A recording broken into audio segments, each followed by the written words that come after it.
Dear student, आज हम ANTS का पार्ट 5 डिस्कस करेंगे। ओके, जूलॉजी का। तो फर्स्ट क्वेश्चन है न्यूरल कंट्रोल एंड कोऑर्डिनेशन से। इसमें तुम देखो पूछा है from outside to inside the correct order of the following cells in the retina would be. तो नॉर्मली क्या होता है जब हम देखेंगे आई को, the anterior portion is cornea, cornea से लाइट एंटर होगा एक्वस ह्यूमर, एक्वस ह्यूमर से एंटर करेगा तो मिलेगा प्यूपिल, प्यूपिल से एंटर करेगा तो मिलेगा लेंस, लेंस के बाद मिलेगा विट्रस ह्यूमर, विट्रस ह्यूमर के बाद मिलेगा तुम्हें ganglionic cell, this is inside. Okay, तो गैंग्लियोनिक सेल के बाद बाइपोलर सेल्स है, फिर उसके बाद आपका फोटोरिसेप्टर्स है जिसमें रोड्स एंड कोन्स है। तो इसमें पूछा है फ्रॉम आउटसाइड टू इनसाइड, तो आपको क्या मार्क करना था? सी। मतलब यहाँ पे जो येलो कलर का मैंने मार्क करके रखा है ये आंसर है। तो photoreceptors, bipolar cells, ganglionic cells. Okay, तो आपको सी मार्क करना था। अगर इनसाइड टू आउटसाइड होता तो ठीक उल्टा, ganglionic cells, bipolar cells, photoreceptors. Clear? अब हम नेक्स्ट क्वेश्चन की तरफ मूव करते हैं। Question number 152। इसमें आपको पूछा which of the following hormone specifically secreted by the corpus luteum of ovaries in the later phase of pregnancy. Corpus luteum एक टेम्पररी एंडोक्राइन ग्लैंड है जो कि ओवरी के अंदर बनता है। Okay, from remnant of Graafian follicle जो कि LH बनाता है, ल्यूटिनाइजिंग हार्मोन। जब प्रेगनेंसी के लेटर फेज मतलब ऑलमोस्ट सेकेंड ट्राइमेस्टर के टाइम में तब रिलैक्सिन सिक्रीट होता है। In the end of second trimester, in the later phase of pregnancy relaxin secrete होता है। Relaxin is normally responsible for dilation of pubic symphysis. Okay, तो आपको मार्क करना था सी, रिलैक्सिन। क्लियर? अब हम क्वेश्चन नंबर नेक्स्ट क्वेश्चन की तरफ मूव करेंगे। That is question number 153। Question number 153 तुम्हें केमिकल कोऑर्डिनेशन एंड इंटीग्रेशन से पूछा गया है। इसमें तुम देखो glucocorticoid secreted from zona fasciculata of adrenal cortex. तुम अगर एड्रिनल ग्लैंड को देखोगे तो इसमें ऑटोमेटिकली ये किडनी के ऊपर रहता है, उसे हम बोलते हैं सुप्रारीनल ग्लैंड। क्या बोलते हैं? Suprarenal gland. The middle portion is medulla and the outer portion is cortex. अगर हम कॉर्टेक्स को डिवाइड करके देखते हैं तो इस एरिया में फर्स्ट जो लेयर है यहाँ पे जोना मिलेगा ग्लोमेरुलोसा, फिर जोना फेसिकुलेटा और उसके बाद मिलेगा जोना रेटिकुलरिस। तो ये जोना फेसिकुलेटा के बारे में बोल रहा है। जोना फेसिकुलेटा एड्रिनल कॉर्टेक्स में सिक्रीट करता है ग्लूकोकॉर्टिकॉइड्स जो कि कार्बोहाइड्रेट मेटाबॉलिज्म के लिए इंपॉर्टेंट है। उसका प्रिंसिपल हार्मोन कॉर्टिसोल होता है। ओके, तो इसका what is the role of this, ये पूछा। इन्वॉल्व्ड इन ग्लूकोनियोजेनेसिस। ग्लूकोनियोजेनेसिस का मतलब होता है formation of sugar from non carbohydrate sources like your fat और अमाइनो एसिड्स। ओके, ये तो करता ही है। प्रोटियोलाइसिस, प्रोटियोलाइसिस का मतलब प्रोटीन को ब्रेक करके शुगर बनाना, ये भी करता है। नेक्स्ट है लाइपोलाइसिस, फैट को तोड़ के शुगर बनाना, ये भी करता है बिकॉज वो ग्लूकोनियोजेनेसिस का ही फेनोमेनन है, प्रोटीन को तोड़ना या तो फैट को तोड़ना। Okay, last one is cellular uptake and utilisation of amino acid. No, glucocorticoids या तो कॉर्टिसोल जो उसका प्रिंसिपल हार्मोन है वो कभी भी अमाइनो एसिड का अपटेक को होने नहीं देगा। ओके, ये होने नहीं देता है। तो इसमें आपको क्या पूछा था? नॉट इन्वॉल्व्ड इन, तो इसीलिए आपको मार्क करना था D, because it's not involved in cellular uptake and utilization of amino acid, because इस अमाइनो एसिड को वो शुगर बना के ब्लड में देंगे, ना ही कि वो अमाइनो एसिड को स्टोर करेंगे। उसे स्टोर करने नहीं देते, उसी को तोड़ के शुगर बना के ब्लड में प्रोवाइड करते हैं। बिकॉज कॉर्टिसोल एक स्ट्रेस हार्मोन है और स्ट्रेस के साथ टाइम में ये ज़्यादा सिक्रीट होता है।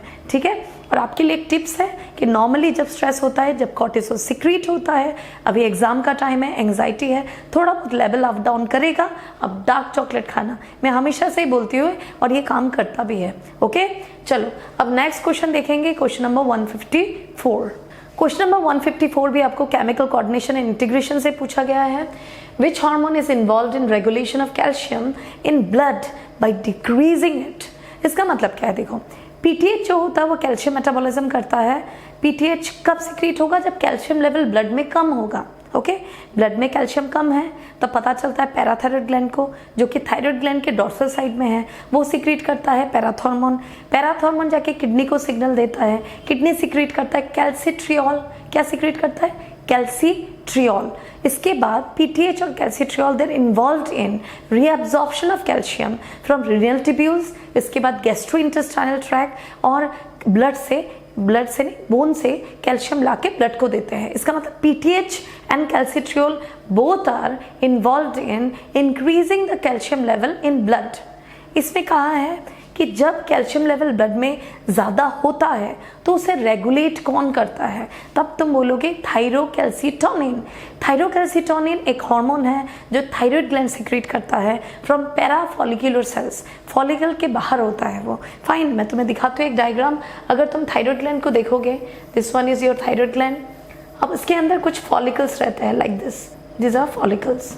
इस फॉलिकल्स के बाहर, दिस आर फॉलिकल्स, ओके, यहाँ से तो T3 T4 सिक्रीट होता है, लेकिन इसके बाहर कुछ ऐसे सेल्स होते हैं जिसको हम लोग बोलते हैं सी सेल्स या तो पैराफॉलिकुलर सेल्स।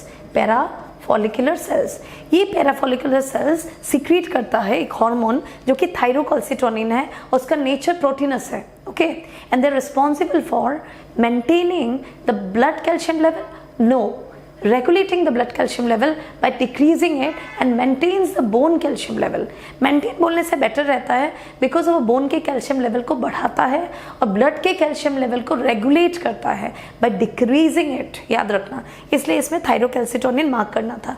एक इंटरेस्टिंग पॉइंट और है कि थायराइड ग्लैंड 3 हार्मोन सिक्रीट करता है, T3 triiodothyronine, T4 tetraiodothyronine that is thyroxine and thyrocalcitonin. ये तीनों हार्मोन्स जो होते हैं अलग अलग नेचर के बेसिस पे है, बिकॉज T3 और T4 जो होता है वो आइडोथायरोनिन है और वो स्टेरॉइड्स की तरह वर्क करता है, दे directly interact with nuclear receptors. लेकिन जो थायरोकैल्सिटोनिन है ये प्रोटीनस हार्मोन है, इसलिए इसे एक्स्ट्रा सेलुलर रिसेप्टर्स चाहिए just like other peptide hormones, okay, ये ध्यान रखना। एक चीज और, पैराथॉर्मोन क्या करता है, कैल्शियम लेवल मेंटेन करता है ब्लड का by increasing it, hyper calcaemic है, और टीसीटी जो है वो हाइपोकैल्सिमिक है, ध्यान रखना।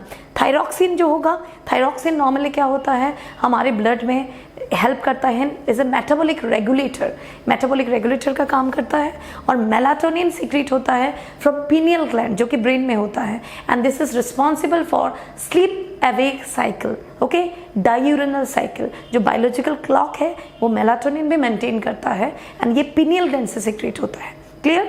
अब हम नेक्स्ट क्वेश्चन की तरफ मूव करते हैं, दैट इज क्वेश्चन नंबर 155। अभी हम क्वेश्चन नंबर 155 डिस्कस करेंगे। इसमें देखो in the given columns, column 1 और कॉलम 2 को आपको मिलाना है। तो इसमें सेमनिफरस ट्यूब्यूल जो है A3 में आएगा, that is meiosis and sperm formation occur because seminiferous tubule is the actual site for spermatogenesis, okay. तो इसमें आंसर आपको यही मार्क करना था। फिर है B1 रेटिटेस्टिस। आपको ये पता है कि जब हम स्पर्म रूट पढ़ते हैं तो सेमनिफरस ट्यूब्यूल का जो नेटवर्क है ट्यूब्यूल्स का, उसके बाद क्या है, ट्यूब्यूलोरेक्टी है, रेटिटेस्टिस है, फिर उसके बाद आपको मिलेगा वासा एफ्रेंशिया, फिर मिलेगा कॉइल्ड पार्ट एपिडिडाइमिस, फिर आपको मिलेगा अनकॉइल्ड पार्ट वास डिफरेंस जो कि सेमाइनल वेसिकल के डक्ट से जाके ज्वाइन करके इजैकुलेटरी डक्ट बनाता है, ओके। तो वो स्पर्म रूट के बेसिस पे उसके बाद यूरेथ्रा मिल जाएगा। तो इसलिए rete testis is a network of seminiferous tubule. Number है C2 Leydig cells, secondary sexual character maintain करता है बिकॉज लेडिक सेल्स जो होता है वो सेमनिफरस ट्यूब्यूल के बाहर होता है, और लेडिक सेल्स इंटरस्टिशियल सेल्स है जो प्रिंसिपल एंड्रोजन सिक्रीट करता है जिसे हम लोग बोलते हैं टेस्टोस्टेरॉन, और टेस्टोस्टेरॉन भी स्टिमुलेट करता है स्पर्मेटोजेनेसिस प्रोसेस को आफ्टर एफएसएच तो करता ही है, और स्पर्मेटोजेनेसिस को स्टिमुलेटरी इफेक्ट के लिए टेस्टोस्टेरॉन भी इंपॉर्टेंट है, ओके। तो लेडिक सेल सिक्रीट करता है principal androgen testosterone, Leydig cells. तो आंसर होगा secondary sexual character because testosterone male के केस में carbohydrate metabolism, erythropoiesis, low pitch voice, ये सब चीज को मेंटेन करके रखने में हेल्प करता है। साथ ही साथ सब ट्यूब्यूल्स को, सारे एसेसरी ग्लैंड्स के डेवलपमेंट को टेस्टोस्टेरॉन ही दिखता है, ओके। इसलिए आपको ये मार्क करना था, ग्लैंड्स पेनिस में मार्क करना था and large end of the penis, okay. तो इसमें आंसर है B, A3, B1, C2 and D5। इसमें जो येलो मार्क किया हुआ है वही आपका आंसर है, ओके। अब हम नेक्स्ट क्वेश्चन की तरफ मूव करते हैं, that is question number 156। Question number 156 आपके न्यूरल कंट्रोल एंड कोऑर्डिनेशन से है। इसमें देखो Reissner's membrane present inside cochlea of human ear forms the boundary between. आप पेज नंबर 326 में जाओ, वहां पे जाके देखना कॉक्लिया का ट्रांसवर्स सेक्शन है, ओके। कॉक्लिया में इंपॉर्टेंट पार्ट है ऑर्गन ऑफ कॉर्टी जो कि स्केला मीडिया में है, उसके ठीक ऊपर है स्केला वेस्टिब्यूली और ठीक नीचे है स्केला मीडिया के स्केला टिम्पेनी। तो अगर तुम देखोगे इसका स्ट्रक्चर इस तरह से, अगर मैं ट्रांसवर्स सेक्शन दिखाऊं, पहला स्केला वेस्टिब्यूली है, फिर स्केला मीडिया है, स्केला टिम्पेनी है। तो इसमें आपको क्या पूछा है कि रिसनस मेम्ब्रेन कहाँ पे है? रिसनस मेम्ब्रेन यहाँ पे है। This is Reissner's membrane area and this part is basilar membrane, और यहाँ पे ऑर्गन ऑफ कॉर्टी होता है। This is the part of organ of Corti. तो इसीलिए आपको मार्क करना था scala vestibuli and scala media. Reissner's membrane divides scala vestibuli and scala media, और ऑर्गन ऑफ कॉर्टी के बेस में है बेसिलर मेम्ब्रेन। उसी के रिपलिंग इफेक्ट से जब ऑर्गन ऑफ कॉर्टी जाके टच करता है टेक्टोरियल मेम्ब्रेन को, तभी जाके जो स्टिमुली है, सिग्नल है, वो कन्वर्ट होके इम्पल्स बनता है और फिर एफरेंट नर्व से होके, कॉक्लियर नर्व से होके ब्रेन तक पहुंचता है ऑडिटरी कॉर्टेक्स में। फिर द प्रीवियस मेमोरीज जो भी है सुनने वाला ऑडिटरी से रिलेटेड, उसके बेसिस पे आपको अच्छे से सुनाई देता है। ओके, मैंने थोड़ा सा रिवाइज करा दिया मैकेनिज्म। अब हम नेक्स्ट क्वेश्चन की तरफ मूव करेंगे, क्वेश्चन नंबर 157। ये क्वेश्चन भी आपको न्यूरल कंट्रोल एंड कोऑर्डिनेशन से ही पूछा गया है। इसमें देखो, the blue choroid layer is thin over the posterior 2/3 of the eyeball, but it becomes thick in the anterior part of the to form what? 323 page में जाओ। ओके, 323 में जाके देखो, जो आई का डायग्राम है आपके एनसीईआरटी में, इसका जो एंटीरियर रीजन है, ओके, वो एंटीरियर रीजन किसका है? हम अगर आई बॉल का देखेंगे तो आउटर लेयर फाइब्रस कोट है, ठीक है। तो मिडिल लेयर आपका क्या है? कोरोइड है। कोरोइड में ब्लड कैपिलरी सप्लाई होता है, इज हाईली वस्कुलराइज्ड, इसलिए वो ब्लू कलर का दिखता है। फाइन। उसके बाद आपका जो इनर लेयर है वो है रेटिना। तो इसमें आपको ब्लू कलर लेयर पूछा, that is blue choroid layer. उसमें it becomes thick in the anterior part to form what? Ciliary body. Because जो वो है कोरोइड है वो एंटीरियर पार्ट में थिक है और पोस्टीरियर पार्ट में थिन है, और स्क्लेरा जो है वो एंटीरियर पार्ट में थिन है और पोस्टीरियर पार्ट में थिक है। अगर तुम ध्यान से देखोगे तब समझ में आएगा। पेज नंबर 323, हाँ, वो निकाल के आप देखो, एंटीरियर रीजन में कोरोइड जाके सिलियरी बॉडी बनाता है, और सिलियरी बॉडी थिक है, और सिलियरी बॉडी ही एक्सटेंड करके आइरिश बनाता है, that is pigmented part of the I. Okay, और आइरिश का जो गैप है वही पीपल है। क्लियर? तो आपको यहाँ पे मार्क करना था सिलियरी बॉडी। तो आप कंफ्यूज हो सकते हो कि मैम आइरिस क्यों नहीं? बिकॉज आइरिस सिलियरी बॉडी के एक्सटेंशन से बनता है। तो आपको इसमें पूछा है कौन सा थिक पोर्शन है, तो बेटर एप्रोप्रिएट आंसर आपको इन दोनों में से सिलियरी बॉडी ही मार्क करना है। सिलियरी बॉडी में सिलियरी मसल्स होते हैं, जिसमें रेडियल मसल्स और सर्कुलर मसल्स होते हैं, वो भी आप ध्यान रखना। ओके, तो कोरोइड ब्लू क्यों है? Because this is highly vascularised layer, इसमें ब्लड कैपिलरीज हाई है, और जो फाइब्रस कोट है आउटर साइड में जो स्क्लेरा है उसमें क्या होता है? ब्लड कैपिलरीज नहीं होता। ओके, अब हम नेक्स्ट क्वेश्चन की तरफ मूव करेंगे, दैट इज क्वेश्चन नंबर 158। अब हम क्वेश्चन नंबर 158 डिस्कस करेंगे जो कि ह्यूमन रिप्रोडक्शन से है, और ये बहुत इंपॉर्टेंट क्वेश्चन है, बीच बीच में आते ही रहता है, इसलिए अच्छे से सुनना। Okay, extrusion of the second polar body. देखो, first polar body tertiary follicle में ही निकल जाता है जो कि ओवरी के अंदर है। सेकेंड पोलर बॉडी कब निकलता है? ओवरी से जब ओवम निकलता है, that is immature egg, secondary oocyte, वो फेलोपियन ट्यूब में जाके वेट करता है फॉर स्पर्म। तो मान लो ये हमारा सेकेंडरी ओसाइट है, जिसके अंदर ये प्रोन्यूक्लियाई है जिसमें एग्स हैं। ओके, और एक पोलर बॉडी ऑलरेडी है इसके अंदर। अब जो स्पर्म है वो एंटर करेगा, तो स्पर्म जब एंटर किया, चाहे इसमें एक्स हो या तो चाहे उसमें वाई हो, कुछ एक होगा, एक्स या तो वाई। जैसे ही वो एंटर किया, एंटर करते ही इस प्रोसेस को हम लोग बोलते हैं सिनगैमी। सिनगैमी जैसे हुआ, दैट मीन्स यहाँ पे जो एग इमेच्योर था वो अभी मियोसिस 2 में अरेस्टेड था इन मेटाफेज 2।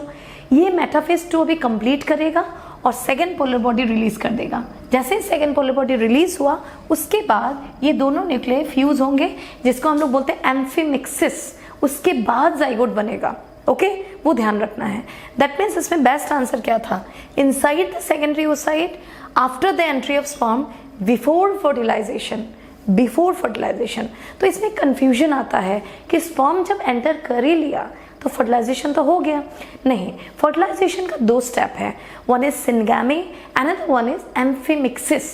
जब भी स्पर्म का पार्ट एंटर होता है, एंटर होते ही पहले सेकेंडरी ओसाइट या तो immature ovum second polar body shed करता है, मियोसिस 2 कंप्लीट करता है, उसके बाद स्पर्म का न्यूक्लियाई और ओवम का न्यूक्लियाई फ्यूज करेगा, फिर फर्टिलाइजेशन कंप्लीट होगा, जिसको हम लोग एम्फीमिक्सिस प्रोसेस बोलते हैं, फिर जाइगोट बनेगा। ओके, तो हमेशा आप याद रखना कि inside the secondary oocyte after the entry of sperm before fertilisation.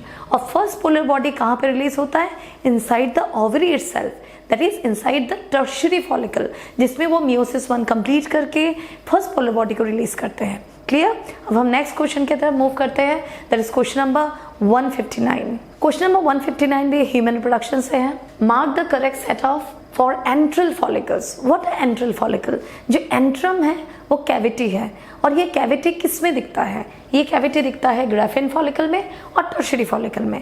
Suppose आप अगर टर्शियरी फॉलिकल देखोगे, इसमें एक थीका लेयर्स होता है, ओके, थीका सेल्स का लेयर बनता है, फिर ग्रेन्युलोसा सेल्स है, ऐसे लेयर्स रहेगा, उसके अंदर तुम्हारा एग है, उसी के अंदर फर्स्ट पोलर बॉडी है यहाँ पे, और यहाँ पे एक कैविटी बनता है, दिस इज एंट्रल फॉलिकल। तो ये जो एंट्रम है ये ग्राफिन फॉलिकल में और टर्शियरी फॉलिकल इन दोनों में ही दिखता है। तो अगर आपको यहाँ पे एंट्रल फॉलिकल या एंट्रम किस फॉलिकल में है पूछा है, तो हमेशा आप मार्क करोगे Graafian and tertiary follicle, okay, बाकी में नहीं है। चलो अब नेक्स्ट क्वेश्चन देखते हैं, क्वेश्चन नंबर 160। क्वेश्चन नंबर 160 एक मिक्स मैच क्वेश्चन है, जिसमें आपको पूछा है which of the following set of glands और organs is divided into cortex and medulla.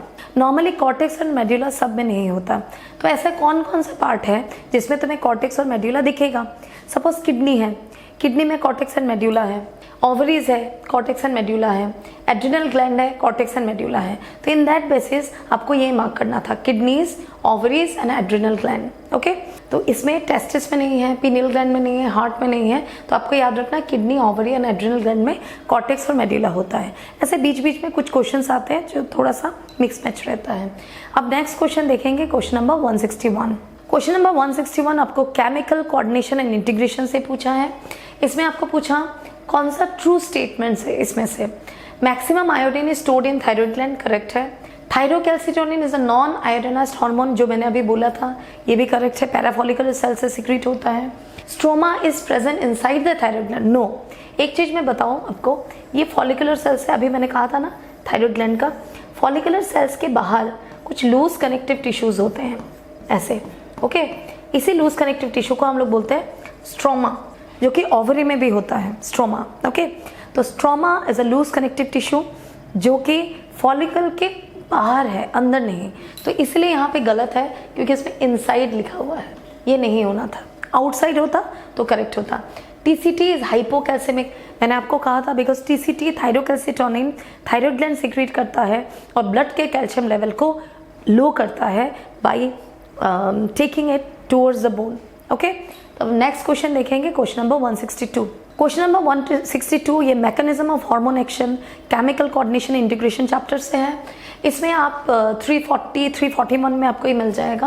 Which of the following pairs of hormones are examples of those can easily pass through the cell membrane of the target cell.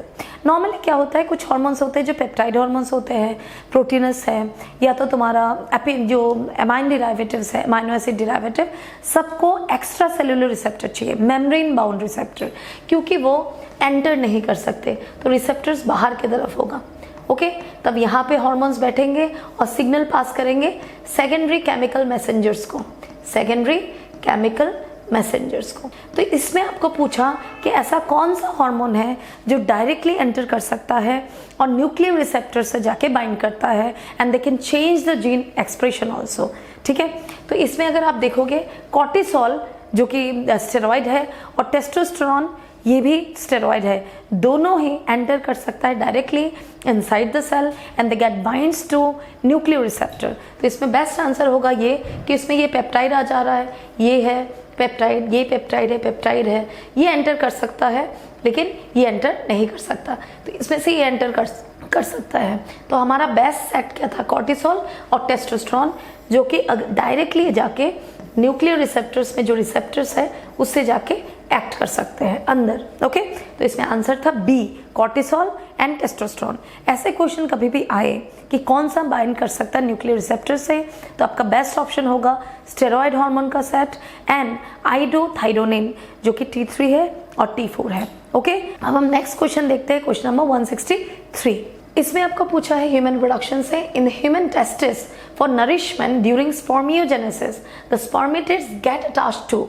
आप page number 47 में जाओ, वहां पे जाके देखो जो sperm का head है बिफोर स्पर्मिएशन वो बहुत दिनों तक, मतलब बहुत टाइम तक अटैच रहता है सर्टोली सेल से, ओके, क्योंकि उसको नरिशमेंट सर्टोली सेल से ही मिलेगा।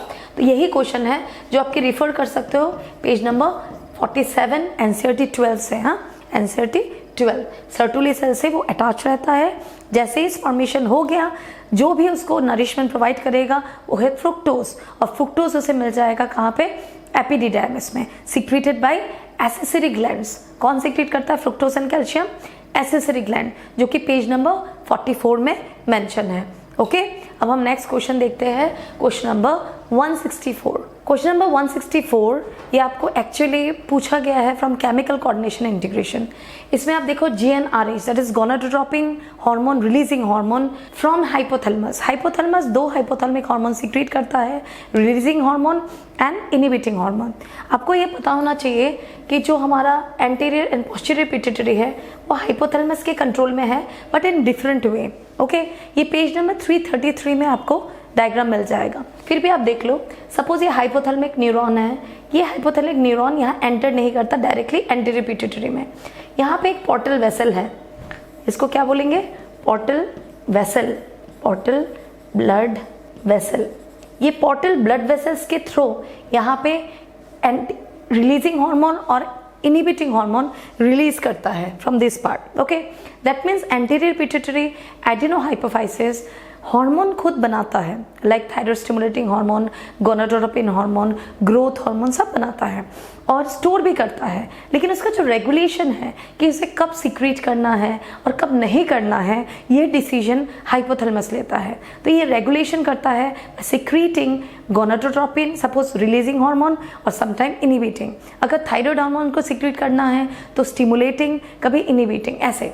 तो यहाँ पे जो भी कनेक्शन है डायरेक्टली न्यूरॉन एंटर नहीं हो रहा है, ये blood vessels that is portal blood vessels से एंटर हो रहा है और ये पोर कर रहा है through blood vessels inside the anterior pituitary. इसलिए इसमें आंसर मार्क करना था आपका ब्लड वेसल्स। एक्सॉन कब होगा, ये ऑप्शन कब रहेगा, दिस, ये ऑप्शन इसके लिए एप्लीकेबल है, that is your posterior pituitary, क्योंकि पोस्टीरियर पिट्यूटरी में जो भी नर्व्स है ये डायरेक्टली एंटर होते हैं इस एरिया में, और एंटर होने के बाद यहाँ पे न्यूरॉन्स के थ्रू ही उसे जो भी हार्मोन्स है ये मिलता है, ब्लड वेसल्स के थ्रू नहीं। तो जब बोलेंगे हाइपोथैलेमस किस ऐसे पार्ट को रेगुलेट करता है थ्रू ब्लड वेसल्स, तब आंसर आपका होगा एंटीरियर पिट्यूटरी, और थ्रू एक्सॉन तब आपका होगा पोस्टीरियर पिट्यूटरी, क्योंकि पोस्टीरियर पिट्यूटरी अपना कोई भी हार्मोन प्रोड्यूस या सिक्रीट नहीं करता। ठीक है, उसे हाइपोथैलेमस दो हार्मोन प्रोवाइड करता है, oxytocin and ADH anti diuretic hormone, जो स्टोर करता है और जैसे इंस्ट्रक्ट किया जाता है तब वो सिक्रीट करता है। ठीक है, ये ध्यान रखना। एक्सोनली हुआ तो पोस्टीरियर पिट्यूटरी, और ब्लड वेसल्स के थ्रू, पोर्टल वेसल्स के थ्रू हुआ तो एंटीरियर पिट्यूटरी। क्लियर? अब हम नेक्स्ट देखेंगे क्वेश्चन नंबर 165। इसमें आपको पूछा है फ्रॉम ह्यूमन आई। अगर तुम एक ह्यूमन आई को देखोगे, इस जगह पे अगर पोस्टीरियर वो है नर्व, वो निकल के जा रहा है, यहाँ पे मान लो ये रेटिना का मैंने बनाया, इस एरिया में एक पीठ होगा, दिस पीठ। ओके, मैंने एक रफ डायग्राम बनाया, ऐसे कुछ नहीं बनाया। यहाँ पे एक पीठ है और उसके सराउंडिंग एरिया है, this one is macula lutea and this पीठ इज फोबिया सेंट्रलिस। तो तुम्हें ये रिफर करना है पेज नंबर 323 में, जिसमें जब भी लाइट एंटर होता है डायरेक्टली वो फोबिया में जाके गिरता है। This is thinned out portion of retina, जहाँ पे सिर्फ कोन सेल्स होते हैं, and this is the area of visual acuity. Okay, resolution बहुत हाई है और उसके आसपास के एरिया में ल्यूटिन पिगमेंट होते हैं। जब तुम इस एरिया को देखोगे, यहाँ पे एक येलो स्पॉट नजर आता है, दैट इज मैक्यूला ल्यूटिया। तो इस क्वेश्चन में which part of the human eye has the highest visual acuity पूछा है, तब तुम्हें मैक्यूला ल्यूटिया नहीं, इसमें मार्क करना है आपको phobia centralis, because phobia centralis में ही हमारा इमेज फॉर्म होता है जब हम लाइट में देखते हैं। ओके, ये ध्यान रखना था। इन दोनों में से बेस्ट ऑप्शन ये होगा, क्योंकि मैक्यूला ल्यूटिया के अंदर फोबिया सेंट्रलिस है, जिसमें कोन्स लोडेड है, इसमें रॉड्स नहीं होते, and this is a thinned out portion of retina surrounded by lutein pigment appear to be as yellow. एक टिश्यू है जिस एरिया में मैक्यूला ल्यूटिया, उसके अंदर के पीठ और डिप्रेशन को फोबिया सेंट्रलिस बोलते हैं। आई थिंक ये क्लियर है। पेज नंबर 323 रिफर कर लेना। ओके, और पेज नंबर 324 में लिखा है एनसीईआरटी में, ब्यूटीफुली रिटन, आप उसको एक बार रीडिंग भी कर लेना। ओके चलो अब क्वेश्चन नंबर 166 देखते हैं। क्वेश्चन नंबर 166 पेज नंबर 326 में जाओ, जो न्यूरल कंट्रोल एंड कोऑर्डिनेशन से है। अगर तुम कॉक्लिया को देखोगे, मैंने अभी जो बताया था, कॉक्लिया में 3 पार्ट है ना, स्केला वेस्टिब्यूली, स्केला मीडिया और स्केला टिम्पैनी। इस एरिया में ऑर्गन ऑफ कॉर्टी है और ठीक उसके ऊपर एक टेक्टोरियल मेम्ब्रेन है। तुम जाओ पेज नंबर 324 में, ऑर्गन ऑफ कॉर्टी के ठीक ऊपर एक इलास्टिक मेम्ब्रेन है जिसे हम लोग बोलते हैं टेक्टोरियल मेम्ब्रेन। टेक्टोरियल मेम्ब्रेन से ही जाके ऑर्गन ऑफ कॉर्टी टच करता है जब, तब जाके सिग्नल स्टिमुली कन्वर्ट होकर इम्पल्स बनता है because of influx of potassium, because Scala media में सोडियम नहीं होता और यहाँ पे जो डिपोलराइजेशन होता है is because of influx of potassium. जब पोटेशियम एंटर करता है तभी जाके डिपोलराइज होता है सिस्टम और एफ्रेन नर्व के थ्रू वो जो सिग्नल है इम्पल्स के फॉर्म में कॉक्लियर नर्व से होके ऑडिटरी कॉर्टेक्स में जाता है। तो आपको इसमें मार्क करना था टेक्टोरियल मेम्ब्रेन, क्योंकि ऑर्गन ऑफ कॉर्टी टेक्टोरियल मेम्ब्रेन को ही प्रेस करता है। जेड लाइन तुमने कहाँ पे सुना? Z line bisect I band, जो कि स्केलेटल मसल फाइबर्स में भी होते हैं, जो कि Z line to Z line का जो गैप है उसको सर्कोमियर बोलते हैं। आई थिंक ये क्लियर है, जो 305 में डायग्राम में है। नेक्स्ट है tympanic membrane. Tympanic membrane ear drum है। जब तुम एंटर करते हो ईयर से, फिर वहाँ पे तुम्हें मिलेगा एक्सटर्नल ऑडिटरी मीटर्स, जहाँ पे सेरेमिनस ग्लैंड होता है, वैक्स फॉर्मेशन, उसके बाद एक पर्दा रहता है ना, उसी को टिम्पैनिक मेम्ब्रेन बोलते हैं। और रिस्नस मेम्ब्रेन, मैंने अभी आपको कहा था कि रिस्नस मेम्ब्रेन होता है between scala vestibuli and scala media, जो कि ये है। Okay, this is Reissner's membrane and this is your basilar membrane. Okay चलो अब हम नेक्स्ट क्वेश्चन की तरफ मूव करते हैं। Question number 167। क्वेश्चन नंबर 167 में identify the correct statement with reference to association areas of brain. ये human brain neural control and coordination chapter से पूछा गया है। इसमें आप देखो, एसोसिएशन एरिया एक ऐसा पार्ट है सेरेब्रल कॉर्टेक्स में। सेरेब्रल कॉर्टेक्स क्या है? सेरेब्रम का कवर है। वहाँ पे एसोसिएशन एरिया में ऐसे न्यूरॉन्स रहते हैं, ना ही वो सेंसरी है और ना ही वो मोटर है, but they are very important for the formation of the conscious brain, for intersensory processing, ठीक है, फॉर मेमोरी प्रोसेसिंग, एवरीथिंग। तो इसमें ऑप्शन कौन कौन सा करेक्ट है इस रेफरेंस में ये पूछा। These are the largest area for brain. Okay, these are involved in the regulation of sexual behavior, expression of emotional reaction and motivation. ये generally hypothalamus along with limbic system से link करता है। These are responsible for the complex function of intersensory association, memory and communication. ये correct है। It is a part of cerebral cortex. ये correct है, क्योंकि यहाँ पे एसोसिएशन एरिया जो है वो सेरेब्रल कॉर्टेक्स का पार्ट है। ये करेक्ट है, ये करेक्ट है और ये करेक्ट है। लेकिन ये जो है नंबर 2, ये मेनली हाइपोथैलेमस से लिंक करता है, हाइपोथैलेमस और limbic system. Okay, sexual behaviour हो या तो अर्ज ऑफ ईटिंग, अर्ज of drinking, thermoregulation, motivation, everything. तो इसमें बेस्ट ऑप्शन आपको मार्क करना था 1, 3 and 4, that is C. Okay, अब नेक्स्ट क्वेश्चन हम मूव करते हैं, क्वेश्चन नंबर 168। अच्छा, एक चीज़ और, 167 आपको पेज नंबर 321 में मिल जाएगा, आप एक बार रीडिंग कर लेना। ओके, एनसीईआरटी रीडिंग करना बहुत ज़रूरी है, क्योंकि एनसीईआरटी से ही क्वेश्चंस पूछते हैं और एनसीईआरटी के लाइंस को ही कॉपी पेस्ट करके पूछा जाता है। ओके, ध्यान रखना। चलो अब हम देखेंगे क्वेश्चन नंबर 168। क्वेश्चन नंबर 168 में आपको पूछा chemical coordination integration thymus gland से। What is the role of thymosin? Thymosin secrete होता है थाइमस ग्लैंड से। थाइमस ग्लैंड हमारे एओर्टा के वेंट्रल साइड में है। ओके, आपको एक चीज याद रखना, स्टर्नम के बैक साइड में है और एओर्टा के वेंट्रल साइड में है। थाइमस ग्लैंड धीरे धीरे डिमिनिश होता रहता है, छोटा होता रहता है और उसमें फैटी टिश्यूज डिपॉजिट होते रहते हैं जैसे एज होते रहता है। ओल्ड एज में ऑलमोस्ट इसका वर्क जो है रुक जाता है। And this is the area for the proliferation of T cells. As proliferation से भी ज़्यादा बेटर रहेगा ट्रेनिंग और डिफ्रेंसिएशन ऑफ टी सेल्स और बी सेल्स भी स्टोर रहता है। इसीलिए इस रेफरेंस में जब आपको रोल पूछा गया, कंफ्यूज नहीं होना है। Raising the blood sugar level, no. Raising the blood calcium level, no. Decrease the blood RBCs, no. इसमें आंसर होगा production of antibodies, because thymosin जो होता है वो बी सेल्स को भी गाइड करता है फॉर ह्यूमोरल इम्यून सिस्टम, जो कि एंटीबॉडी प्रोडक्शन से रिलेटेड है। और आप देखना केमिकल कोऑर्डिनेशन इंटीग्रेशन के थाइमस पार्ट में मेंशन है, they are involved with the regulation of cell mediated immune system and humoral immune system. इसलिए इसमें सी आंसर बेस्ट है।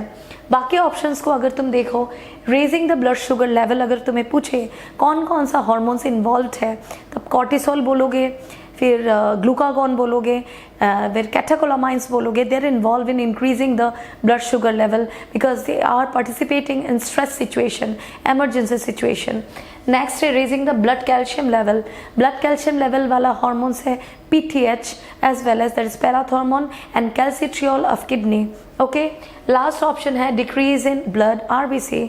डिक्रीज इन ब्लड RBC अगर हुआ तो कौन कौन सा हार्मोन सिक्रीट होगा, तब आंसर होगा erythropoietin, thyroxine, then testosterone and thyroxine बोला, टेस्टोस्टेरॉन है, कॉर्टिसोल. 4 हार्मोन होगा. ठीक है, testosterone, cortisol, thyroxine and erythropoietin of kidney. These hormones are involved in increasing RBC in blood. Okay, क्योंकि वो RBC प्रोडक्शन को सपोर्ट करता है और RBC प्रोडक्शन को हम लोग बोलते हैं एरिथ्रोपोएसिस. अब हम नेक्स्ट क्वेश्चन की तरफ मूव करते हैं. Question number 169. क्वेश्चन नंबर 169 भी केमिकल कोऑर्डिनेशन एंड इंटीग्रेशन से है. Graves disease. Graves disease hyperthyroidism से लिंक करता है. नॉर्मली ग्रेव्स डिजीज में इसमें आंसर यही मार्क करना था, hyper secretion of thyroid gland. Hypo secretion of thyroid gland से एक ऑटोइम्यून डिजीज होता है, उसे हम बोलते हैं हशीमोटो. और हाइपर सिक्रीशन से एक ऑटोइम्यून डिजीज होता है, उसी को हम लोग बोलते हैं ग्रेव्स डिजीज. ग्रेव्स डिजीज में what are the characteristic features, very important, exophthalmic goitre होता है, साथ ही साथ प्रोट्रूशन ऑफ आईबॉल होता है. एक चीज आप याद रखना, आयोडीन डेफिशिएंसी से हाइपोथायरॉयडिज्म जब होता है उससे होता है एंडेमिक गोइटर, बिकॉज उसमें लो थायरॉक्सिन रहता है और TSH लेवल बढ़ने से थायराइड ग्लैंड स्वेलिंग हो जाता है. लेकिन इसके केस में TSH का जो वैल्यू है, ये TSH का टाइटर है, कंसंट्रेशन है ब्लड में, ये ठीक रहता है.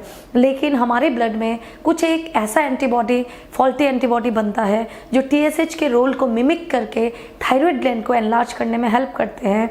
जैसे कि उसे वो कंटिन्यू ट्रिगर करेगा कि तुम और हार्मोन बनाओ. इस चक्कर में थायराइड ग्लैंड बड़ा हो जाता है और फूल के बाहर निकल आता है. तब जाके ग्रेव्स डिजीज के कैटेगरी में एक गोइटर होता है जिसे हम एक्सोप्थेल्मिक गोइटर बोलते हैं. याद रखना ये चीज.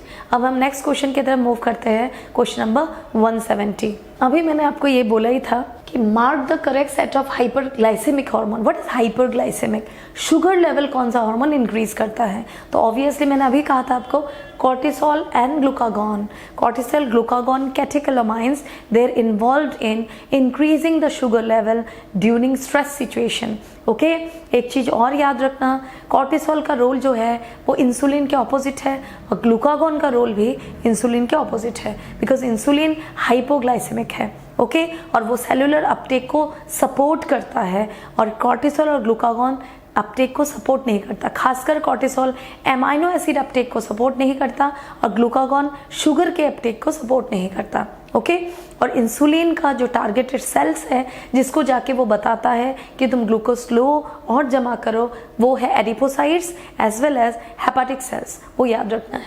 बाकी ऑप्शंस इसमें देखो एक भी मैच नहीं कर रहा है. ओके, अब हम नेक्स्ट क्वेश्चन देखेंगे. Question number 171. क्वेश्चन नंबर 171 इसमें भी थोड़ा सा एनालिटिकल है, थोड़ा बहुत. Which of the following hormones has no effect on heart beat? हमारा हार्ट बीट कब बढ़ेगा? कौन कौन से हार्मोन जब ब्लड में बढ़ता है तब हार्ट बीट बढ़ता है? पहला तो है catecholamines, that is the hormones of adrenal medulla. Adrenaline, nor adrenaline, या तो एड्रिनलिन को हम लोग बोलते हैं एपिनेफ्रिन और नॉर एड्रिनलिन को हम लोग बोलते हैं नॉर एपिनेफ्रिन. ये दोनों हार्मोन जो होते हैं ये एमाइन डेरिवेटिव्स हैं और हार्ट बीट को इंक्रीज करते हैं. तो ये होगा. थायरॉक्सिन हमारा मेटाबॉलिक रेगुलेटर है. जब भी ज़रूरत है तब थायरॉक्सिन हमारे ब्लड के जो भी सिस्टम है होमियोस्टेसिस को मेंटेन करने के लिए हमारा हार्ट बीट को इंक्रीज भी कर सकता है, ज़रूरत पड़ने पे डिक्रीज भी कर सकता है. तो इसमें थायरॉक्सिन करेक्ट होगा. जो ANF है, ANF हमारे हार्ट बीट को डिक्रीज करता है, बिकॉज ANF का रोल होता है हमारे सिस्टम से सोडियम को बाहर निकालना. रेगुलेशन ऑफ किडनी फंक्शन में आपने एट्रियल नाट्रियूरेटिक फैक्टर पढ़ा था जो कि केमिकल कोऑर्डिनेशन एंड इंटीग्रेशन में भी लिखा हुआ है. एक ऐसा पेप्टाइड है जो हमारे आर्ट्रियल एट्रिया जो है हार्ट का वो जब स्ट्रेच होता है तब वो सिक्रीट करता है। किस कंडीशन में? जब रास मैकेनिज्म कंटिन्यू होता है या तो सोडियम का लेवल ब्लड में काफ़ी ज़्यादा हो जाता है। सोडियम का लेवल जब ब्लड में काफ़ी ज़्यादा होता है तब ब्लड प्रेशर इंक्रीज हो जाता है, ब्लड का flow towards the heart increase हो जाता है।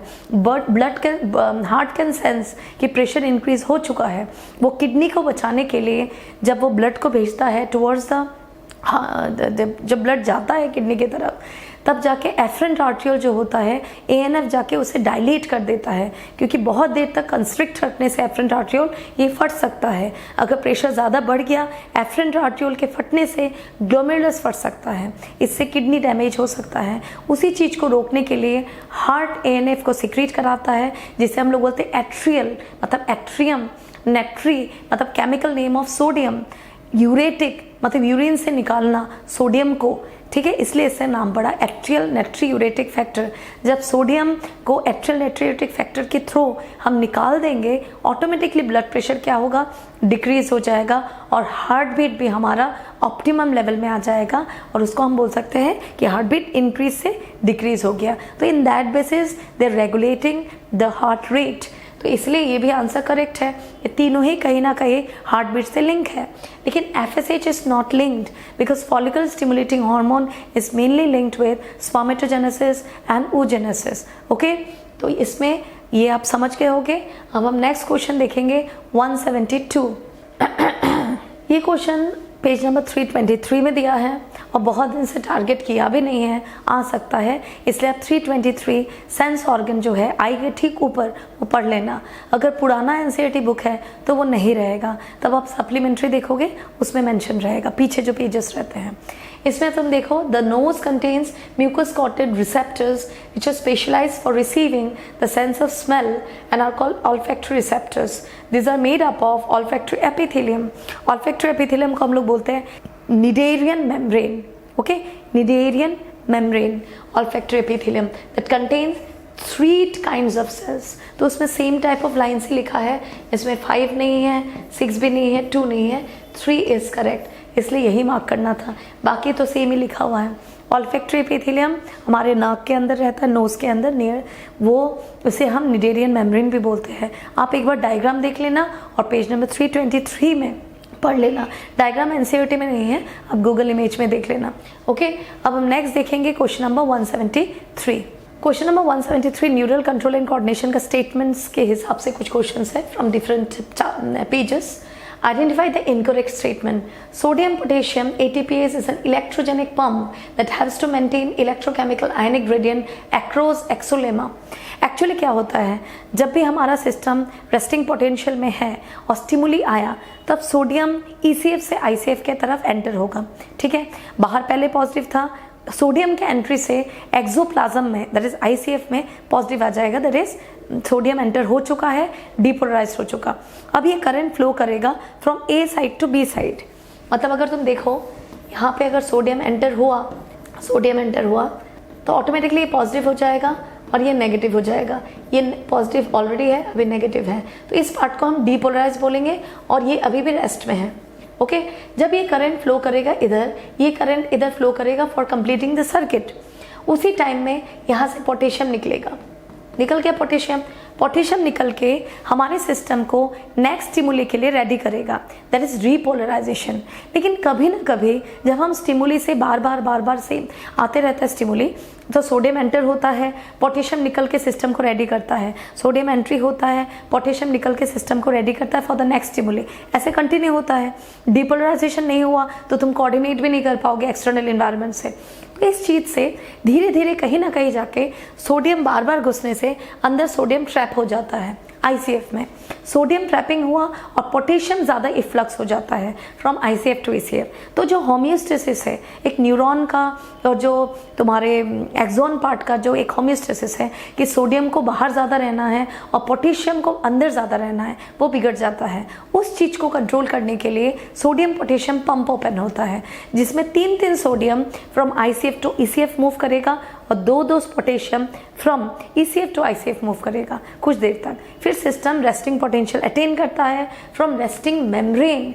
तब रेस्टिंग मेम्ब्रेन से रेस्टिंग पोटेंशियल में जब आएगा तब जाके सिस्टम फिर से स्टिमुली ले पाएगा। ओके, ये बीच बीच में होता है जब होमियोस्टेसिस पूरा का पूरा बिगड़ जाता है। ओके, और सोडियम पोटेशियम पंप जो होता है उसका डिज़ाइन एक्चुअली ऐसा है, अगर तुम देखोगे वो एट ए टाइम 2 पोटेशियम को पकड़ सकता है और 3 सोडियम को एट ए टाइम पकड़ सकता है, इसलिए 3 बाहर और 2 बोलते हैं अंदर। ठीक है, इस बेसिस पे है, ऐसा कुछ नहीं है कि 2 क्यों निकला 3 ही क्यों निकला, क्योंकि उस पंप का डिज़ाइन ही है कि एट ए टाइम वो 3 सोडियम को पकड़ता है और एट ए टाइम वो 2 पोटेशियम को पकड़ सकता है। तो ये करेक्ट है। At rest, exoplasm has lower sodium ion concentration than potassium ion concentration. Exoplasm का मतलब क्या है? एक्सोन का अंदर, यहाँ पे रेस्ट में यहाँ पे पोटेशियम ज़्यादा रहता है, सोडियम कम रहता है, और रेस्ट में यहाँ पे सोडियम ज़्यादा रहता है, पोटेशियम कम रहता है। तो ये करेक्ट है। A very important part of the forebrain called hypothalamus control the body temperature, eating, drinking. ये मैंने अभी आपको कहा था, ये भी करेक्ट है। लेकिन यहाँ पे क्या गलत है, यहाँ पे मेडुला ऑब्लोंगेटा नहीं होना था। या पेज नंबर 321 पढ़ोगे, उसमें मिड ब्रेन का से लिया हुआ, मिड ब्रेन नहीं हाइंड ब्रेन से लिया हुआ पॉइंट है जिसमें पोन्स होना था। Pons consist of fiber tract that interconnect different regions of the brain because pons, corpus callosum, ये सब हमारे ब्रेन में एक नर्व ब्रिज है जो different parts of the brain से कम्युनिकेट करने में हमें हेल्प करता है। ओके, तो इसमें आंसर अगर पॉइंट पोन्स रहता तो करेक्ट रहता। आंसर इसलिए आपको ये मार्क करना है क्योंकि आपको यहाँ पे पूछा कौन सा इनकरेक्ट स्टेटमेंट है। ओके, तो ये हो गया। अब हम देखेंगे क्वेश्चन नंबर 174। क्वेश्चन नंबर 174 में आपको पूछा ह्यूमन रिप्रोडक्शन से, in the absence of fertilization corpus luteum stop secreting progesterone but increase the secretion of estrogen. No, because तुम्हें ये पता है कि कॉर्पस ल्यूटियम ग्राफियन फॉलिकल के रेमनेंट से बनता है। जो भी ग्राफियन फॉलिकल है, ये ग्राफियन फॉलिकल जब टूटता है और ओवम को रिलीज कर देता है, तब जो टूटा फूटा रेमनेंट ऑफ ग्राफियन फॉलिकल है उसे हम लोग बोलते हैं कॉर्पस हेमोरेजिकम। कॉर्पस हेमोरेजिकम, ये कॉर्पस हेमोरेजिकम LH के प्रेजेंस में बनता है कॉर्पस ल्यूटियम। अगर ये कॉर्पस ल्यूटियम है तब वो सिक्रीट करेगा progesterone as well as estrogen. एक चीज़ याद रखना, principal hormone of corpus luteum is progesterone. Estrogen भी वो सिक्रीट करता है लेकिन प्रिंसिपल हार्मोन प्रोजेस्टेरॉन है। और कॉर्पस ल्यूटियम हमारे ओवरी का टेम्पररी एंडोक्राइन ग्लैंड है। कॉर्पस ल्यूटियम जब भी डिजेनरेट होता है उससे कॉर्पस एल्बिकन बनता है। इसका इंडिकेशन ये है कि फर्टिलाइजेशन नहीं हुआ, इसीलिए ये स्ट्रक्चर धीरे धीरे डिजेनरेट होके छोटा हो जाता है और इसमें ल्यूटिन पिगमेंट भी धीरे धीरे डिमिनिश हो जाता है, जिससे कि वो वाइट कलर का दिखना शुरू होता है, जिसे हम बोलते हैं कॉर्पस एल्बिकन। एल्बिकन वर्ड ही वाइट अपीयरेंस से आता है। ओके, तो इसमें आंसर आपको ये मार्क करना था, कॉर्पस एल्बिकन होगा अगर फर्टिलाइजेशन नहीं हुआ, no fertilization. The answer is this. Okay, ये याद रखना, हर एक स्टेप में LH हेल्प करेगा। ओके, नेक्स्ट अब हम देखेंगे क्वेश्चन नंबर 175। क्वेश्चन नंबर 175 आपको पेज नंबर 54 से पूछा। मैंने अपने बैचेस में बताया था कि आप पेज नंबर 54 में जो पर्चुरेशन के ऊपर वाला पार्ट है उसे सेपरेट करके एक बार 5 टाइम्स उसको रीडिंग करना, क्योंकि कभी कभी कन्फ्यूजन आ सकता है कि फर्स्ट मंथ में क्या है, फर्स्ट ट्राइमेस्टर में क्या है, ट्राइमेस्टर मतलब 3 मंथ्स, सेकेंड ट्राइमेस्टर में क्या है, दैट इज 6 मंथ, उसे कन्फ्यूजन होता है। वो क्वेश्चन उसी पेज से लिया गया है। In human beings, at the end of 12 weeks, first trimester, that is 3 months of pregnancy, the following is observed. Most of the major organ system are formed. ये आपको मार्क करना था। ओके, आप पेज नंबर 54 में जाओगे और जाके हर एक इवेंट को लिखोगे। इधर लिख के इसका फीचर्स किसमें क्या डेवलप हुआ है उसको टेबुलेट फॉर्म में लिख के उसे डेली 5 मिनट देखना फॉर कंटिन्यू 5 डेज। ऑटोमेटिकली जो भी रट्टा मारते हैं हम या जो चीज़ भी सीखते हैं उसे ठीक एग्ज़ाम से पहले नहीं रखना चाहिए, उसे पहले ही हमें अच्छे से देख के रख लेना चाहिए। अगर आपको वो चीज़ बहुत टफ लग रहा है याद करने में, आपके पास सबसे बेस्ट आइडिया है जिससे आप फ्रस्ट्रेटेड ना हो, तब आप क्या करोगे, उस चीज़ को कहीं पे लिखोगे, लिख के उसे डेली 5 to 10 मिनट्स डेली देखोगे। चाहे आप एक बार सुबह देख लो, एक बार रात को देख लो, फिर सुबह देखो, रात को देखो, ऐसे 5 डेज अगर देख लो, ऑटोमेटिकली तुम्हारे ब्रेन में प्रोटीन लाइंस बनेगा और देखना एग्जाम के टाइम में क्वेश्चन देख के क्लिक भी करेगा। ओके, तो ध्यान रखना, कोई कन्फ्यूजन नहीं, आराम से without anxiety, without over thinking आपको आराम से काम करना है। हमारे पास अभी भी बहुत टाइम है और हम आपके साथ हैं, हम आराम से करा देंगे। अब देखो next question number 176। Question number 176, ये पेज नंबर 1 इसमें लिखा हुआ है, 48 में लिखा हुआ है, सॉरी 48 के फर्स्ट लाइन में लिखा हुआ है कि सर्टुली सेल को कौन ट्रिगर करता है, स्टिमुलेटरी इफेक्ट किसका है सर्टुली सेल्स के ऊपर, एफएसएच का है, जो मैंने आपको थोड़ी देर पहले बोला था। एफएसएच फॉलिकल स्टिमुलेटिंग हार्मोन है जो स्पर्मेटोजेनेसिस और oogenesis दोनों को संभालता है। ओके, वो देखना है, इसमें मार्क करना था आपको एफएसएच, जो आपको पेज नंबर 48 एनसीईआरटी 12 में मिल जाएगा, एकदम फर्स्ट में लिखा हुआ है। और एक चीज, स्पर्मियोजेनेसिस में भी किस हार्मोन का परसेंटेज हाई रहता है ब्लड में, तब भी आपको एफएसएच मार्क करना है।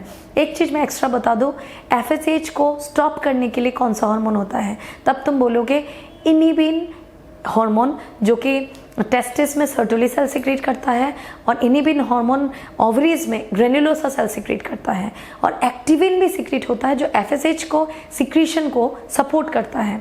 एफएसएच के सिक्रीशन को सपोर्ट करने के लिए एक्टिविन, और एफएसएच को इनहिबिट करने के लिए इनिबिन, जो ओवरी और टेस्टिस दोनों ही सिक्रीट करता है from Sertoli cells as well as from granulosa cells of ovary. Okay, चलो अब नेक्स्ट क्वेश्चन देखेंगे, question number 177। Question number 177 assertion reasoning है। इंटरस्टिशियल सेल जो कि लेडिक सेल है is present in the region outside the seminiferous tubule. Page number 44 में आप देख सकते हो सेमनिफरस ट्यूब्यूल के बाहर इंटरस्टिशियल सेल्स लेडिक सेल्स होते हैं, जो कि एक एंडोक्राइन ग्लैंड है टेस्टिस का, together with Sertoli cells. Leydig cells को स्टिमुलेट करता है एलएच, और वो सिक्रीट करता है principal androgen, that is your ये टेस्टोस्टेरोन। तो ये करेक्ट है। Next, interstitial cells provide nutrition to the Sertoli cells, तो ये गलत है, तो इसमें आपको मार्क करना था C, if assertion is true but reason is false, क्योंकि आपको पता है कि सेमनिफरस ट्यूब्यूल के अंदर जो सर्टुली सेल्स है वो प्रोवाइड करता है nourishment to the germ cells as well as the sperm before spermiation. Okay, next हम क्वेश्चन देखेंगे, question number 178 chemical coordination integration से है। What does the anterior lobe of the pituitary gland secrete? Anterior lobe का मतलब क्या है? Anterior lobe का मतलब होता है एंटीरियर पिट्यूटरी एडिनो हाइपोफाइसिस, वहाँ से पार्स डिस्टलिस से 6 ट्रॉफिक हार्मोन सीक्रेट होता है। तो इसमें से देखो जेएच ग्रोथ हार्मोन, एफएसएच होता है follicle stimulating hormone that is gonadotropin, growth hormone होता है, ल्यूटिनाइजिंग हार्मोन होता है, ये दोनों को मिला के गोनाडोट्रोपिन बोलते हैं। ग्रोथ हार्मोन है, टीएसएच है, प्रोलैक्टिन है, ये मिल रहा है। यहाँ पे ये सब ऑप्शन निकल जा रहा है, that is antidiuretic hormone and oxytocin, क्योंकि एंटीडायरेटिक हार्मोन और ऑक्सीटोसिन दोनों पोस्टीरियर पिट्यूटरी में स्टोर किया हुआ हार्मोन से जो हाइपोथैलेमस प्रोड्यूस करता है और सिक्रीट करता है posterior pituitary with the instruction of hypothalamus axonally, जो मैंने भी थोड़ी देर पहले बोला था। ठीक है, तो इसमें बेस्ट आंसर आपका है ए, इज 1 and 2। अब हम नेक्स्ट क्वेश्चन देखेंगे, क्वेश्चन नंबर 179। अब हम देखेंगे क्वेश्चन नंबर 179, बहुत इजी क्वेश्चन है। इंसुलिन प्रोमोट्स ग्लाइकोसोडिया या ग्लूकोसोडिया, ग्लूकोसोडिया हो ग्लाइकोसोडिया हो कुछ भी हो, आपको ये याद रखना है जब भी सिस्टम से ग्लूकोज निकल जाता है, क्योंकि ग्लूकोज का थ्रेशोल्ड लिमिट क्रॉस हो चुका है, तब उसे हम बोलते हैं ग्लाइकोजेनेसिस। ये सपोर्ट करेगा because insulin always support cellular Uptake of glucose with the help of hepatic sales and adipocytes. और एडिपोसाइट्स के अंदर एक प्रोटीन रहता है ग्लूटफोर, वो भी हेल्प करता है ग्लूकोज को खींचने में। ग्लाइकोजेनेसिस, ग्लाइकोजेनेसिस कहाँ पे होता है? ग्लाइकोजेनेसिस होगा लीवर के सेल में, क्योंकि लीवर ही ग्लूकोज को ग्लाइकोजन में कन्वर्ट करता है और एडिपोसाइट शुगर को फैट में कन्वर्ट करता है, जिसे हम लोग बोलेंगे लाइपोजेनेसिस। ओके, तो ये करेक्ट था, ये करेक्ट है। ग्लाइकोजेनोलाइसिस और ग्लूकोनियोजेनेसिस दोनों नहीं होगा, बिकॉज ग्लूकोनियोजेनेसिस का मतलब होता है एमाइनो एसिड और फैट को तोड़ के शुगर बनाना, जो इंसुलिन कभी नहीं करेगा। और दूसरा ग्लूकोनियोजेनेसिस तो बोल दिया। ग्लाइकोजेनोलाइसिस का मतलब है ग्लाइकोजन को तोड़ के शुगर बनाना, ये भी इंसुलिन नहीं करता। ये दोनों कौन करेगा? ये दोनों स्टेप करता है कॉर्टिसोल एंड ग्लूकागोन। ठीक है, और ये तो यूरिन से निकल जाना और यूरिन ग्लूकोज, और ये करेगा ग्लाइकोजेनेसिस इंसुलिन। ओके, और इंसुलिन एक पेप्टाइड हार्मोन है, याद रखना, secreted by beta cells of pancreas. Okay, चलो अब हम नेक्स्ट क्वेश्चन देखेंगे। ये भी बहुत सिंपल क्वेश्चन है, ये पेज नंबर 339 या 340 में आपको मिल जाएगा। पुराना नया चैप्टर्स में थोड़ा सा आगे पीछे 340 में 339 में आपको मिल जाएगा। हाँ, इसमें देखना विच हार्मोन, उसमें एनसीईआरटी 11 में which hormone stimulates exocrine pancreas to secrete water and bicarbonate ion. इसमें सिक्रीटिन आंसर है, बिकॉज जो सिक्रीटिन है ये हार्मोन सिक्रीट होता है फ्रॉम ड्यूडेनम और ये पेनक्रियास को स्टिमुलेट करता है for water and bicarbonate secretion. सीसीके होता है कॉलीसिस्टोकाइनिन जो ड्यूडेनम सिक्रीट करता है फ्रॉम ब्रूनर्स ग्लैंड, ठीक है, ब्रूनर्स ग्लैंड से सिक्रीटिन और सीसीके दोनों सिक्रीट होता है सब म्यूकोसल एरिया से। सिक्रीटिन का रोल है वाटर को बाइकार्बोनेट आयन को खींचना पेनक्रियास से, और साथ ही साथ सीसीके का रोल है गोल ब्लैडर कंट्रैक्शन, और साथ ही साथ सीसीके पेनक्रियास से एंजाइम को खींच के लाता है इनटू स्मॉल इंटेस्टाइन। ओके, इसलिए आपको इसमें मार्क करना था सिक्रीटिन, ये नहीं। गैस्ट्रिन जो हार्मोन है वो हमारा जी सेल सिक्रीट करता है स्टोमक का, और वो सिक्रीट करके गैस्ट्रिन ऑक्सिनेटिक सेल को स्टिमुलेट करके HCl और IF के सिक्रीशन को सपोर्ट करता है। गैस्ट्रिक इनहिबिटरी पेप्टाइड जिसे हम लोग बोलते हैं एंटेरोगेस्ट्रॉन, NCERT में गैस्ट्रिक इनहिबिटरी पेप्टाइड ही लिखा है जो ड्यूडेनम सिक्रीट करता है और गैस्ट्रिन के सिक्रीशन को रोकता है।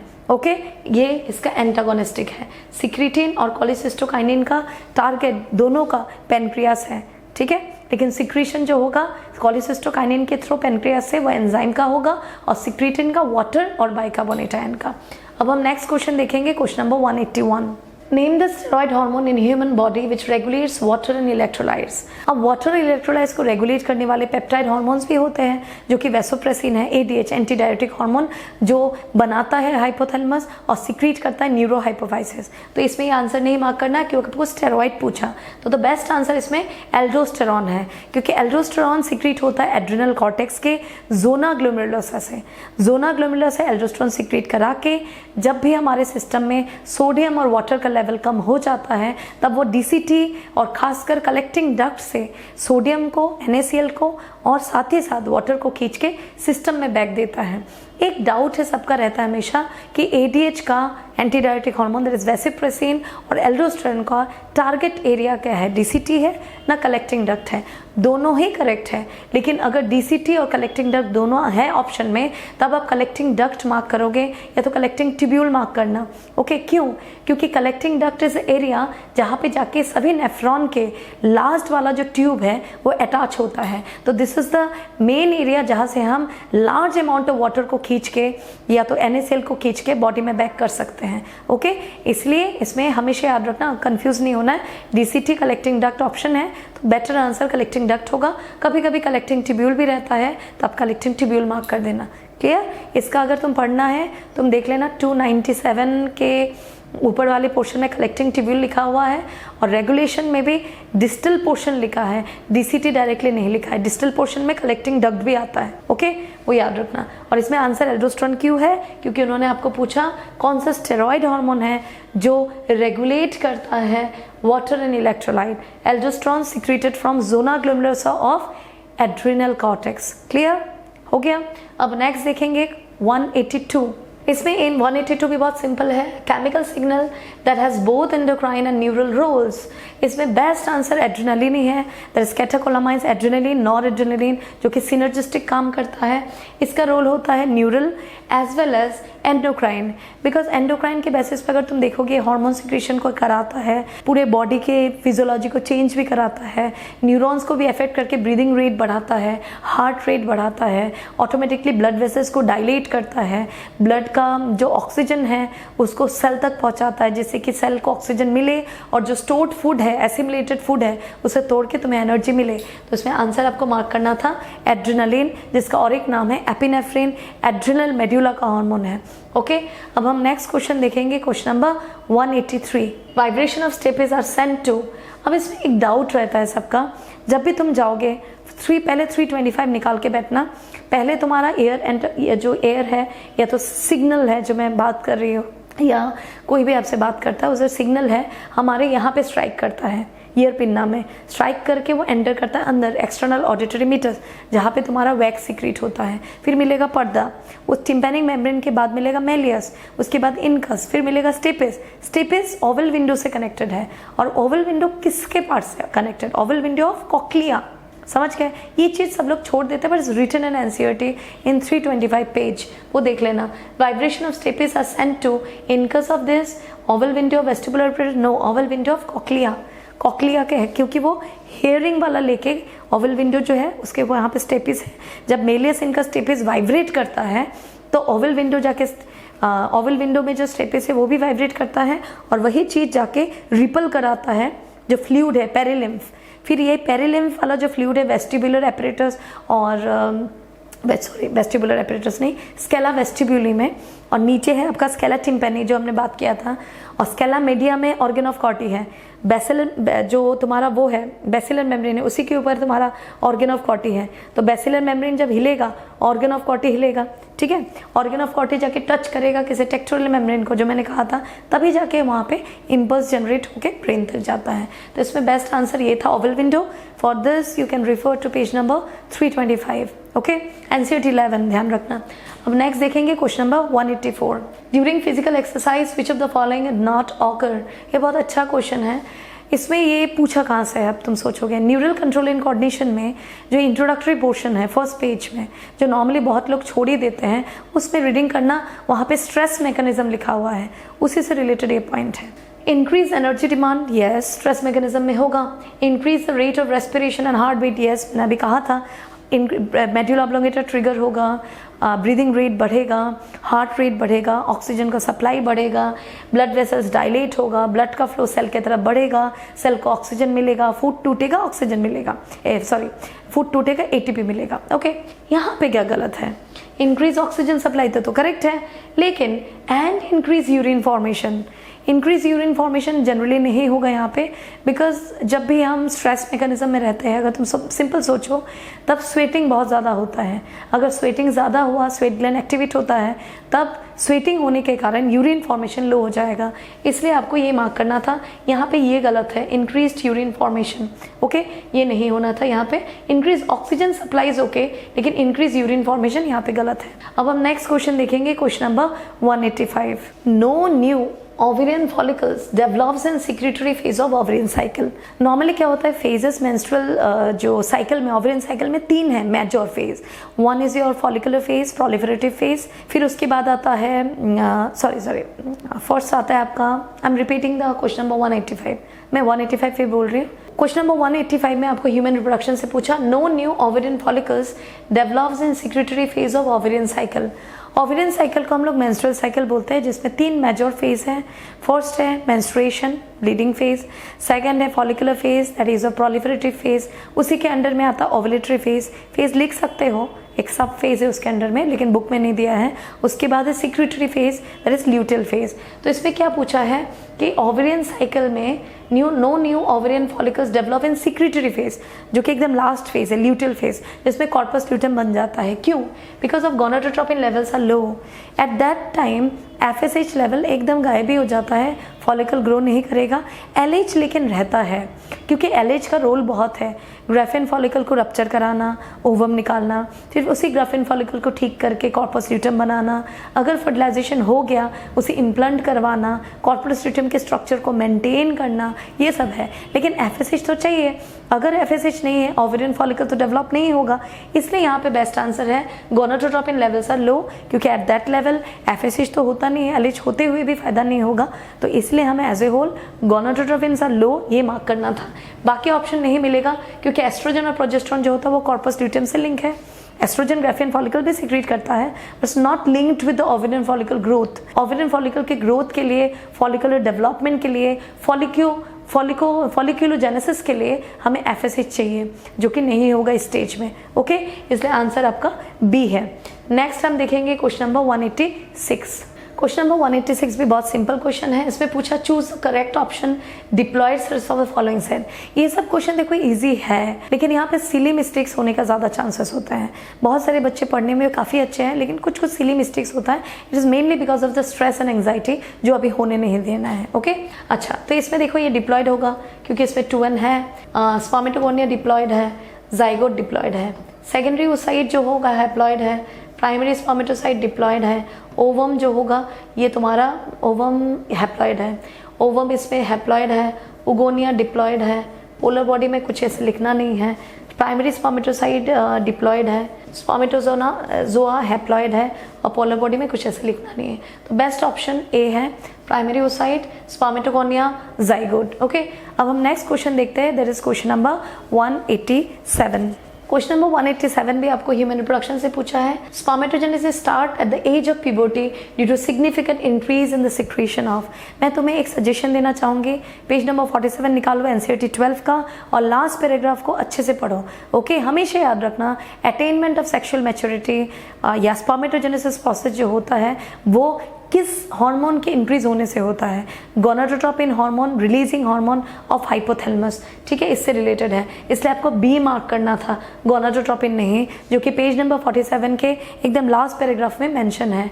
अब हम नेक्स्ट क्वेश्चन देखेंगे, क्वेश्चन नंबर 188। क्वेश्चन नंबर 188 भी बहुत सिंपल है, इसमें डायरेक्टली ऐसे बुक में कहीं पे है नहीं, लेकिन एक जगह पे मेंशन है पेज नंबर 48 में सेकंड पैराग्राफ में, वहाँ पे एज ए होल लिख के रखा है। उसी से ये क्वेश्चन आता है कि कहाँ पे स्पर्म का मैचुरेशन या स्पर्म का जो भी नरिशमेंट है, स्पर्म को स्टोर करना, उसका मोटिलिटी, एवरीथिंग कौन देखता है? Accessory gland and together with the other network of seminiferous tubule which is coming out from the testis and present inside the scrotal sac।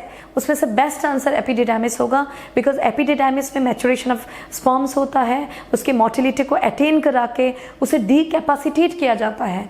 Motility होगा जब वो मैच्योर हो जाता है, उसके बाद डीकैपेसिटेशन का मतलब है उसके एक्रोसोमल टिप के ऊपर कोलेस्ट्रॉल लाइनिंग लगा देते हैं सो दैट उसका मोटिलिटी को हम सप्रेस कर पाए। फिर जब वो वेजाना के अंदर एंटर होता है, ये तो फीमेल रिप्रोडक्टिव ट्रैक्ट में एंटर होता है, तब जाके जब कोलेस्ट्रॉल लाइनिंग हट जाता है फिर से उसका कैपेसिटेशन शुरू हो जाता है, मोटिलिटी जो सप्रेस हुआ था वो स्टार्ट हो जाता है। तो इसलिए जब भी मैच्योरेशन पूछेंगे, कोई भी स्पर्म का डेवलपमेंट पूछेंगे और उसमें से एक ही ऑप्शन मार्क करना है, the best answer is epididymis. But तुम्हारी बुक में पेज नंबर 48 में एज ए होल लिखा हुआ है इन सेकेंड पैराग्राफ, देखना 40-60 करके एक जगह है ना, उसके ठीक नीचे। ओके, अब हम देखेंगे क्वेश्चन नंबर 189। क्वेश्चन नंबर 189 में ये शब्दों का हेर फेर है, इसमें अगर थोड़ा सा भटका मन एग्जाम हॉल में गलत हो जाएगा, नहीं तो बहुत इजी है, आराम से कर पाओगे। The difference between the spermiogenesis and spermiation. What is spermiogenesis? Spermiogenesis में स्पर्मेटेड का जो शेप है उसे बदल के नॉन मोटाइल से मोटाइल बनाया जाता है, जिसमें गोल्गी बॉडी एक्रोसोम बन जाता है, मिडिल पीस में माइटोकॉन्ड्रिया आ जाता है, डिस्टल सेंट्रियोल से एक्सोनिम फिलामेंट बनता है, टेल बन जाता है, प्रॉक्सिमल सेंट्रियोल नेक में रह जाता है, तो शेप चेंज होता है। स्पर्मिएशन का मतलब क्या है? स्पर्मिएशन का डेफिनेशन लेकिन 3 है, जो पिछले साल थोड़ा कंफ्यूज हुए थे बच्चे। एक तो है release of sperm from the seminiferous tubule written in NCERT in page number 47, release of sperm into the lumen of seminiferous tubule, जो करेक्ट वहाँ पे इनटू द ल्यूमेन नहीं लिखा था, ठीक है, इनटू द लिखा था सेमिनिफरस ट्यूब्यूल, ल्यूमेन मतलब सेमिनिफरस ट्यूब्यूल के कैविटी में आके जमा होना। दूसरा हो सकता है release of sperm from the Sertoli cells, ये तो यहाँ पे अगर हम देखें first option, in spermiogenesis spermatozoa from Sertoli cells are release in the cavity of seminiferous tubule, वही बोल रहा lumen, while spermiation spermatozoa form, no, ये गलत है। In spermiogenesis spermatids are formed while in the spermiation, नहीं, ये भी गलत है, ये भी गलत है, यही करेक्ट है। In spermiogenesis spermatozoa formed while spermiation spermatozoa released from the Sertoli cells into the cavity of seminiferous tubule, cavity मतलब ल्यूमेन, जो सेमिनिफरस ट्यूब्यूल है उसके बीच में आके स्पर्म रहता है कुछ देर तक, और जब तक वो रहेगा सेमिनिफरस ट्यूब्यूल के अंदर तब तक वो सर्टोली सेल से ऐसे हेड उसका चिपका हुआ रहेगा। ओके, नेक्स्ट अब क्वेश्चन देखेंगे, क्वेश्चन नंबर 190। क्वेश्चन नंबर 190 भी बहुत सिंपल क्वेश्चन है, जो कि ह्यूमन रिप्रोडक्शन के पेज नंबर 54 से पूछा गया है। The milk produced during the initial few days of lactation called colostrum, that is yellow milk, is essential for the new born as colostrum contains antibody, that is IgA रहता है उसमें, इसलिए ये mark करना था, anti infective antibodies, that is immunoglobulin A। Okay, अब next question देखेंगे, question number 191। There are some special types of cells found in the seminiferous tubules known as Sertoli cells. Sertoli cells आपको पता है एक unique cell है, जो कि testis का एक यूनिक कैरेक्टरिस्टिक सेल भी कहा जाता है। Sertoli cells का सस्टेंटिकुलर सेल्स भी नाम है और नर्व सेल भी बोलते हैं। क्या बोला मैंने? सस्टेंटिकुलर, SUSTENACULAR, सस्टेंटिकुलर, और दूसरा नाम है नर्व सेल।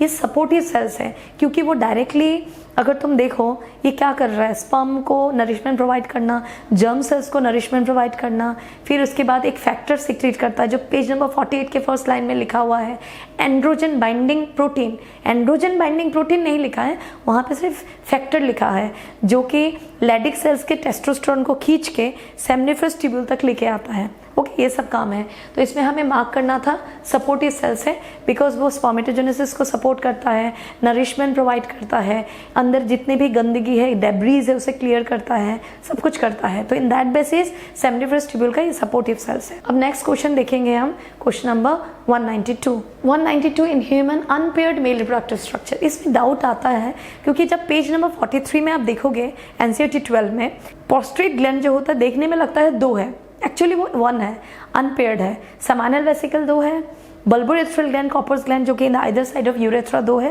लेकिन प्रोस्ट्रेट ग्लैंड जो कि सेमाइनल वेसिकल और बल्बोरेथ्रल ग्लैंड के मिडिल में है वो लेकिन अनपेयर्ड है, इसलिए इसमें आपको प्रोस्ट्रेट मार्क करना था। ओके, अब हम नेक्स्ट क्वेश्चन देखेंगे 193। Sperms form from 4 primary spermatocytes. अब देखो, एक प्राइमरी स्पर्मेटोसाइट से बनता है। अगर हम एक प्राइमरी स्पर्मेटोसाइट से देखेंगे तो एक से प्राइमरी स्पर्मेटोसाइट से हमारा बनता है 2 सेकेंडरी स्पर्मेटोसाइट, 2 सेकेंडरी स्पर्मेटोसाइट्स। फिर इससे बनता है 2 स्पर्मेटेड और इसी से 2 स्पर्म भी बनता है। फिर ये 2 बनाता है डॉटर सेल और यहाँ पे भी 2 स्पर्म बनता है। तो तुम्हें पूछा है sperm form from 4 spermatocytes, primary spermatocyte. अगर 1 से 4 बना तो 4 से कितना बनेगा? 4 से कितना बनेगा? 16, ठीक है। 1 से 4 तो 4 से कितना बनेगा? 16, वो याद रखना है। तो इसमें आपको मार्क करना था 16। ओके, अब नेक्स्ट क्वेश्चन की तरफ मूव करते हैं, क्वेश्चन नंबर 194।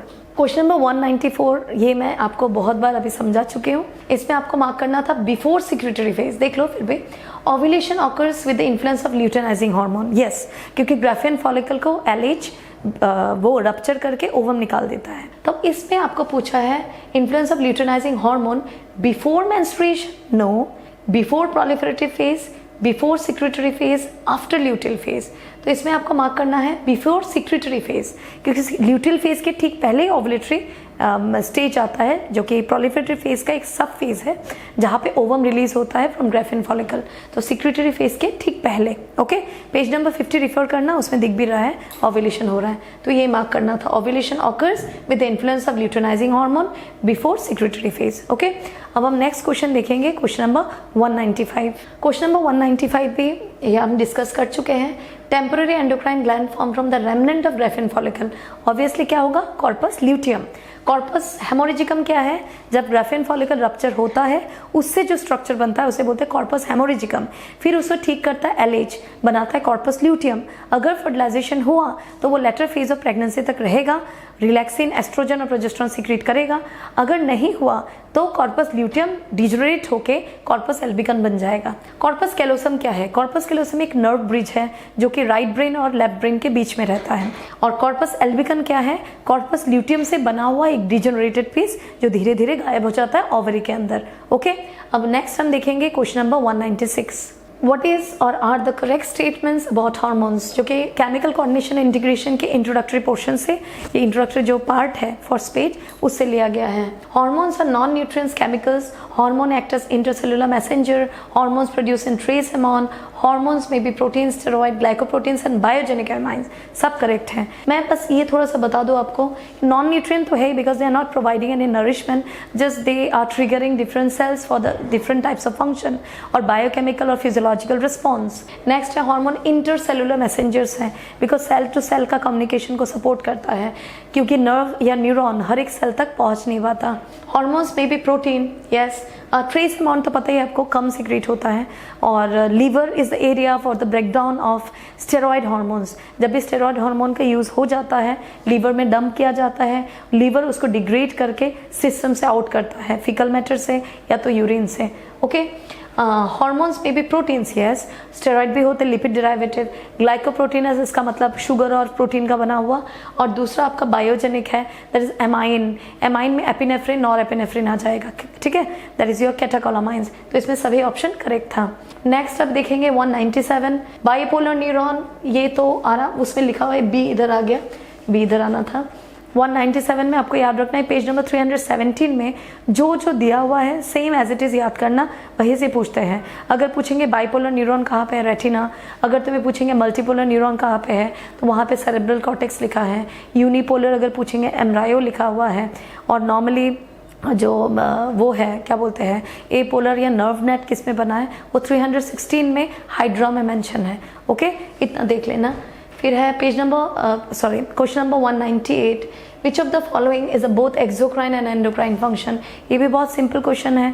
पेनक्रियास होता है, एक्सोक्राइन, एंडोक्राइन, हेटेरोक्राइन, टेस्टिस होता है और ओवरीज होता है। तो इसमें आंसर आपको मार्क करना था पेनक्रियास। ओके, 199 इसमें पूछा है catecholamine secretion is associated with. ये आपको लिया गया है अराउंड उसमें है शायद 336 या हाँ 336 में ही है, नीचे की तरफ लिखा हुआ। इसमें देखना decrease heart beat, no. Catecholamines heart beat increase करता है, मैंने थोड़ी देर पहले बोला था। फास्ट पेरिस्टल्सिस पॉसिबल नहीं है क्योंकि जब हम इमरजेंसी में रहते हैं, स्ट्रेस में रहते हैं, पेरिस्टल्सिस स्लो डाउन हो जाता है। दूसरा decrease in breathing rate, no, breathing rate fast होता है। तो इसमें प्यूपिली रिडायलेशन होगा, जो प्यूपिल है आई में वो डायलेट होता है जब सिंपैथेटिक नर्वस सिस्टम काम करता है together with adrenaline hormone and non adrenaline hormone. Okay, pupillary dilation होगा, कंस्ट्रिक्ट नहीं होता। और एक चीज़ है, मिक्स मत करना, ब्राइट लाइट अगर है तब कंस्ट्रिक्ट होगा, अगर डीम लाइट है तब डायलेट होगा। लेकिन as a whole emergency situation में तुम्हें अगर प्यूपिलरी डायलेशन पूछा तो ये करेक्ट ऑप्शन है। तो इसमें तुम्हें मार्क करना था बी, बाकी सब गलत है। अब हम लास्ट क्वेश्चन देखेंगे 200, विच of the following is an amino acid derivative. जो मैंने अभी कहा था आपको, एपिनेफ्रिन, नॉरएपिनेफ्रिन, ये आंसर होगा सी। इसमें एस्ट्राडियोल क्या है? This is a principal form of estrogen in female, beta estradiol. ये 11 में लिखा है, देखना, केमिकल कोऑर्डिनेशन इंटीग्रेशन 340 पेज में। एक्डाइसन एक कॉकरोच का हार्मोन है जिसमें ऑप्शंस बता दे रही हूँ। और एस्ट्रियोल भी एस्ट्रोजन का एक टाइप है। एस्ट्रोजन का 4 टाइप होता है फीमेल में, उसमें से सबसे principal form of estrogen beta estradiol है, जो एनसीईआरटी में क्लास 11 में लिखा है, लेकिन आ सकता है। तो हमारा ये जो भी वीडियो सोल्यूशन है इस पेपर के लिए ख़त्म हुआ। Thank you very much.